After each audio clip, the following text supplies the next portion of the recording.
morning, everybody. Thank you for being here. I appreciate the attention to this matter. I know folks have wanted to talk to Todd and Savannah, so they're here to do that. I'm going to let them introduce themselves and tell a few words. We'll take questions after. How are you guys? Good. We woke up today and they were still at home. So it's honestly felt like such a dream to have them at home, and I'm just so grateful, obviously, to President Trump, the administration, Alice Johnson, just everyone within the pardons office. Alice obviously came on my podcast a year and a half ago, I think, before she ever even got the role. And what I respect about her is she's not in the art of giving favors. Neither is President Trump. And when she got the role, she looked into our case. They saw the injustices. The media loves to run with this $30 million scheme without doing the research to look into the documents. And there was no $30 million scheme. But I just appreciate the administration looking into it and seeing the faults within our case, the corruption, and just the weaponization of the DOJ. So we are just so excited and moving forward. Obviously, getting them home the past 2.5 years, I have fought. Like, that was my #1 priority, was getting my parents home. But now that they're home, now we move on to all the other men and women that are in the system and getting them home. And I know we're going to continue to work. We're going to be in D.C., and Mom and Dad are now along for the ride because we're not leaving those men and women behind. There's too much work that needs to be done. There's too much reform that needs to be done. So we're just super excited, and here he is, Todd Chrisley, after running from, the media at Nordstrom yesterday. Good morning, guys. Thank you all very much for coming today, for having the interest. I want to thank first and foremost my Lord and Savior, because that's who got me through it. I want to thank President Trump. I want to thank the administration. I want to thank Alice Johnson. I want to thank every person that has prayed for us, that has stayed in the fight and that fought for the truth to come out. And so I am grateful for it. And as Savannah said, she has fought a long fight. And for any parent to see their child fight this hard, it's a double-edged sword. It's a blessing, and then your heart breaks because your child has been placed in that position to fight for you, when as a parent you're supposed to fight for your children. So I will always be grateful to you from the bottom of my heart. We've had wonderful legal representation, maybe not in the first go-round, but certainly when you picked up. And we're certainly grateful to you, Alex, and to you. This is the better-looking version of our team. So, we're grateful for everything that has happened thus far, and as bad as this experience has been, there's also been a lot of blessings to come from it. I have met some wonderful men. I have listened to some horrific stories about things that have gone on in our system.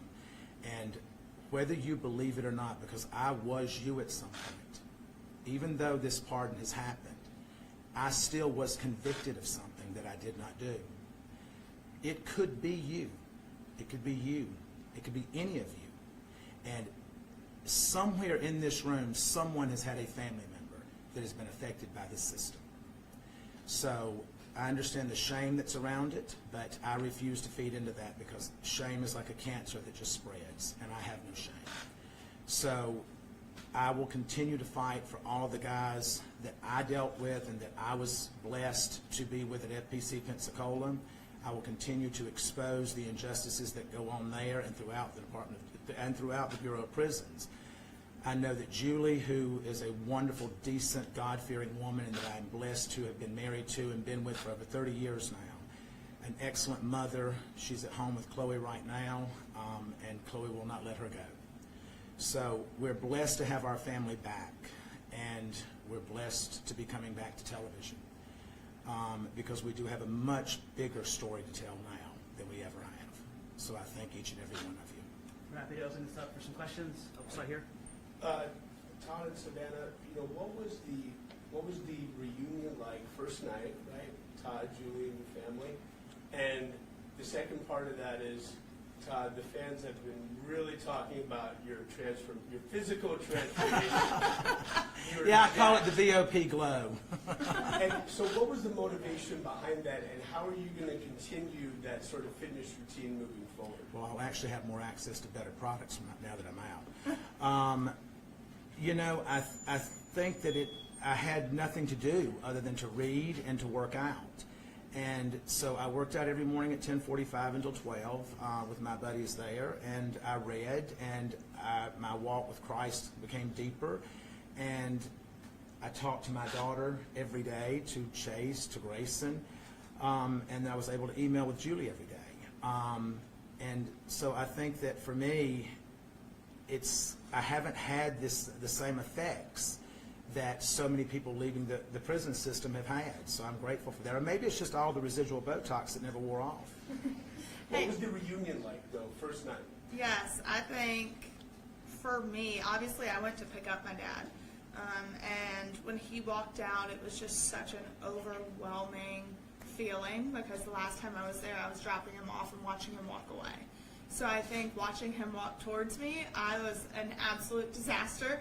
And we left there, and it was amazing. And I FaceTimed my friend Margot, who works within the administration, and she goes, "Hold on a second." She was like, "I'm here with the president." And we got to FaceTime the president, and it was a full circle moment. I think that it was, you know, as Savannah said, she and Nick dropped me off there, and then you picked me up. It was, I don't even know that I felt like that it was real at that moment. And I woke up the first morning, and I was looking around, I'm like, this is really real.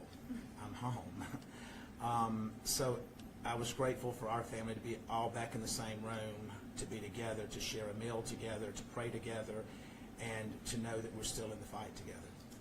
Question, second row? Mr. Chrisley, do you have any remorse for the actions that led to your convictions? Oh, you must be CNN. What? Do I have any remorse? I would have remorse if it was something that I did. Well, your wife did apologize last year in federal court. Well, let me explain to you how that works, if you don't mind. Yeah. You're placed in a position as a defendant to either bow down and kiss the ass of the Department of Justice and accept responsibility for things that you did not do in order to avoid a stronger sentence. And the corruption that went on in our case is going to continue to unfold, and Alex is going to continue to give each and every one of you the evidence that as it comes in. First row. Next question. You haven't seen your wife in so long. Hearing her voice, seeing her, what was that like? It was overwhelming. It was overwhelming. Julie and I have been together for over 30 years, and she is my best friend. We have raised our children together. The grandchild is now my legal daughter, and we've had all the ups and downs. You know, we've gone through breast cancer together. We've gone through multiple medical procedures with her, and it was great to be home. No matter where that is, as long as she's there, it's home. Got a question up here? Hey guys, well, welcome home, Todd. Thank you so You're much. welcome. I know this has been a big journey for you and for you, Savannah. What is one thing that happened behind the scenes that maybe you want the public to know and to understand? You want to go first? I think, you know, obviously the biggest misconception right now is that I either paid for a pardon or slept for a pardon. That's something I would or like, that's the biggest misconception right now. And if people knew the countless hours and the money and the time that I spent going to DC, literally with not a meeting scheduled, and I just got on a plane and went and said, I'm going to be in the right room at the right time and meet the right people. I fought hard and I was exhausted, and I begged for meetings. There was nothing that I was never too good to ask. And that's the thing, is people think, oh, you're a celebrity, you're white, you have money. That we got an upper hand, and we didn't. I had to fight, and I was relentless, and that's how it happened. Finally, people listened. So for me, that would be something that people just don't quite understand. I think for me, watching it all unfold and listening to what she said that was coming up next, and just being consumed with pride while at the same time knowing that this is a long shot, because so many people are told no. And being in the prison system, anyone that says that it's a fair shake, it's not. Because I dealt with young African-American males in the prison that I was in that were not treated the same. They were denied programming. They were denied access to certain things. I was not denied that, but we know why I wasn't denied that. And so I think that that is a much bigger picture that we all as a society as a whole need to look at, that we are one. And whether you're Republican, Democrat, or whatever, at the end of the day, when you're in that hospital, you don't care if it's a Democrat treating you or a Republican. Now, some of you may, but I want whoever's going to be the best person to do that. You. You're another. Thank you. So there's no telling how many times Savannah's Instagram was refreshed yesterday with everyone looking for that glimpse of getting to see Todd. And then the first time we see you live on Instagram is in Nordstrom shopping. Can you talk about that? And were you hesitant at all for that to be the first glimpse of you shopping at Well, we Nordstrom? thought through our security detail that we had beaten that and that we were good to go. And what we did not realize is that there was multiple outlets that were following us, but we had interference with the security team. And I don't know why it's that exciting to go watch me buy underwear. I mean, it's just not. But we went in to grab a few things because of what I have an event to go to tomorrow. And then we looked up and this people in Nordstrom's coming and said, you need to understand that the press is here, the press is here. And so I'm like, they're just wanting this one first picture. And so I said, go live with it. I says, and that stops them. And so that's what we did. Did it work? It did. Hey. Go down the front and in the back. But What do you have to say to the people who say you were only pardoned because of your status? I understand it. I understand it. That's not something that you can look at and say, well, that had nothing to do with it. I don't know if it did or if it didn't, because I wasn't involved in the process. But what I can tell you is that I believe in our President of the United States, and I believe in his commitment. When he created the First Step Act, that was to help incarcerated individuals. It was not adhered to by the Department of Justice. And the entire time during the Biden administration, it was not adhered to.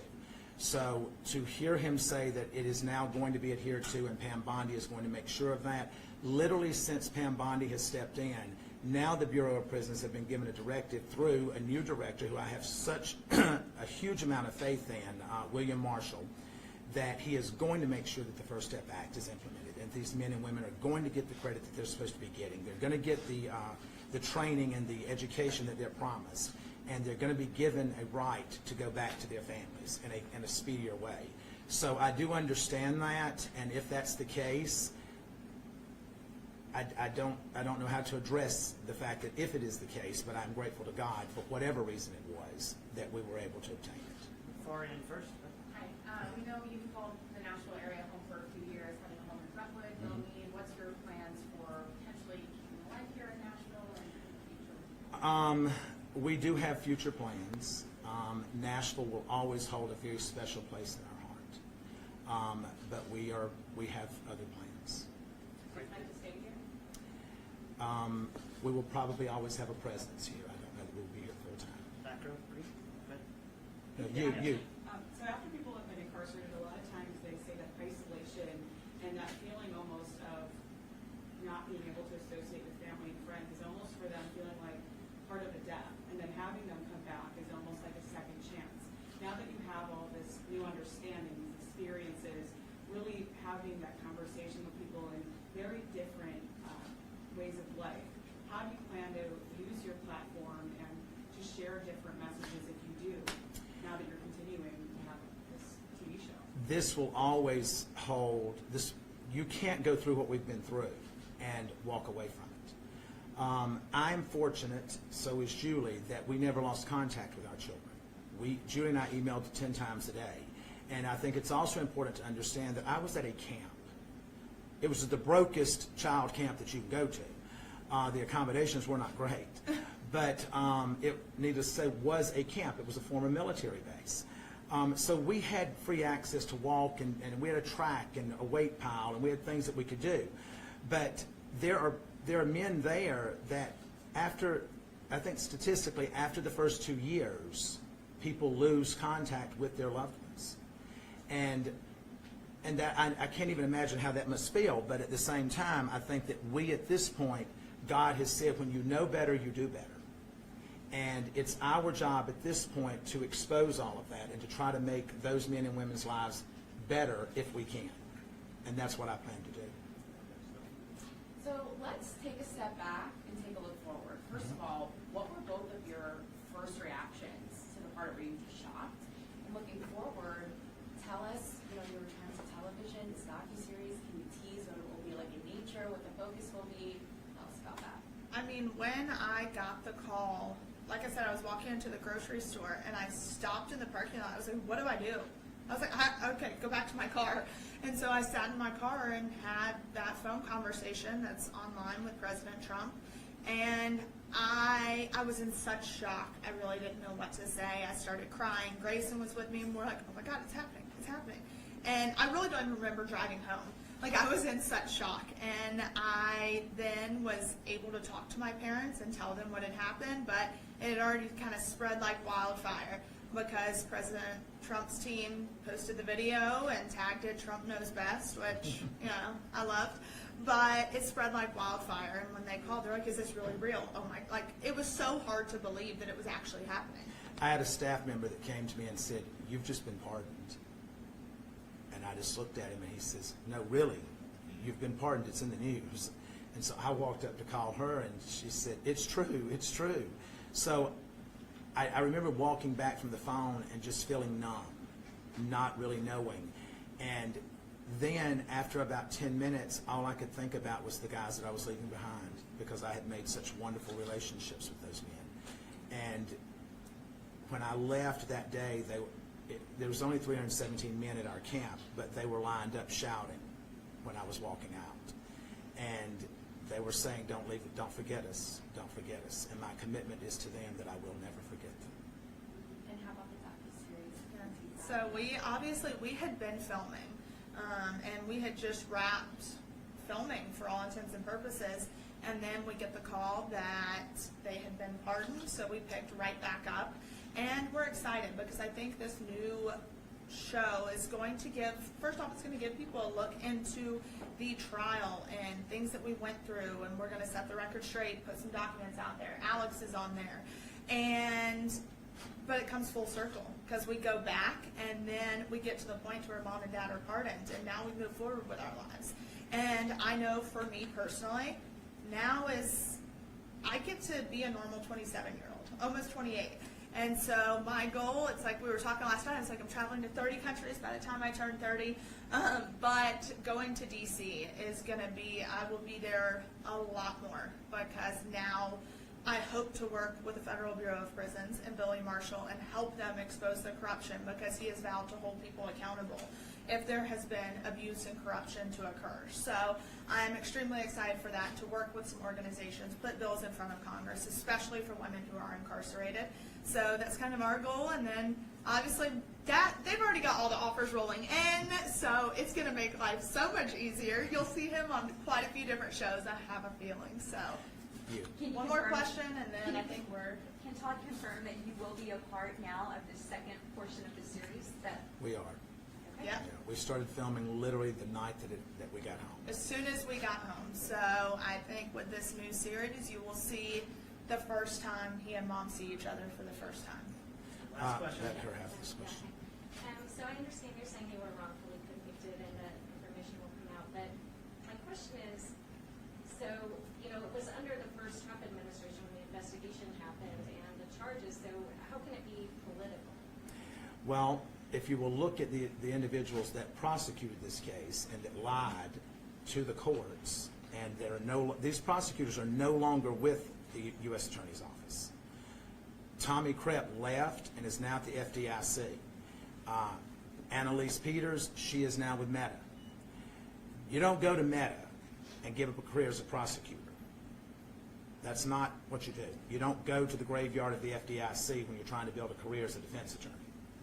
So I also think it's very important to note that it took 7 years to issue a formal indictment. Exactly. So the investigation was going on for almost a decade. And when you look at it, our judge was the youngest African-American female appointed by Obama. So she allowed so many things to come into trial with the Fourth Amendment violations, and Magistrate Judge ruled that all the evidence must be thrown out because it was obtained illegally. So we don't know if stuff was planted. Mark Braddock was involved. He got full immunity from the government. So the whole trial was just messy and tainted. And when the magistrate judge ruled the evidence was not allowed in, the Obama-appointed judge said, nope, I don't care. We're allowing it all in. And with an email that said, we need to catch a big fish.